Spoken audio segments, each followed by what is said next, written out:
Petrol, diesel, রান্নার gas সহ নিত্য প্রয়োজনীয় জিনিসপত্রের অস্বাভাবিক মূল্য বৃদ্ধির প্রতিবাদে পুরাতন মালদায় পথে নামল সারা ভারত কৃষক সভা এবং ক্ষেত মজুর ইউনিয়নের নেতাকর্মীরা। তারা উত্থাপিত ইস্যুতে মঙ্গলবার মিছিল ও বিক্ষোভ সভা করলেন মঙ্গলবাড়ি এলাকায়। এদিনের এই কর্মসূচি রূপায়ণের নেতৃত্ব দিলেন সারা ভারত কৃষক সভার নেতা বিশ্বনাথ ঘোষ, পবিত্র বাড়ুই সহ অন্যান্যরা।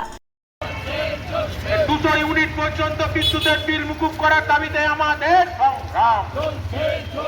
200 ইউনিট গরিব খেটে খাওয়া মেহনতি মানুষের স্বার্থে আমাদের সংগ্রাম। গোপন সূত্রে পাওয়া খবরের ভিত্তিতে অভিযান চালিয়ে প্রায় 29,500 টাকার জাল নোট সহ এক ব্যক্তিকে গ্রেপ্তার করল মালদার রতুয়ার শামসি ফাঁড়ির পুলিশ। ধৃতকে বুধবার চাঁচল মহকুমা আদালতে পেশ করে 7 দিনের পুলিশ হেফাজতের আবেদন জানানো হয়েছে।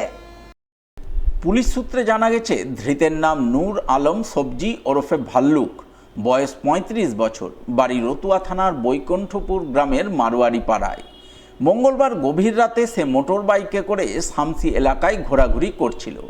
ওই সময় গোপন সূত্রে খবর পেয়ে শামসি ফাঁড়ির পুলিশ শামসি রতনপুর হাট এলাকায় তাকে পাকড়াও করে। তল্লাশিতে ধৃতের কাছ থেকে উদ্ধার হয় 29,500 টাকার জাল নোট। উদ্ধার হওয়া সমস্ত নোটই 500 টাকার বলে খবর। এরপরই পুলিশ তাকে গ্রেপ্তার করে। পুলিশের দাবি, নূর আলম সবজি বিভিন্ন অসামাজিক ও দুষ্কৃতিমূলক কর্মকাণ্ডের সঙ্গে জড়িত।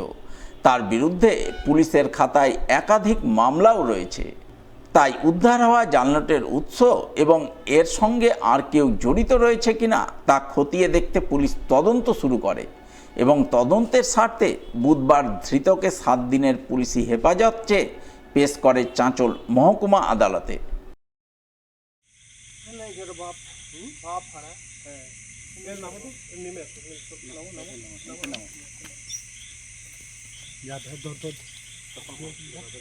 নূর আলম, বাবার নাম কি?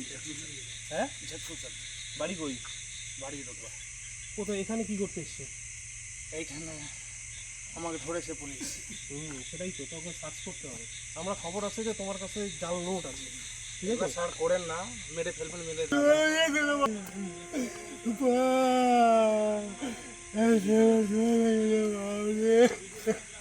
আর কি আছে?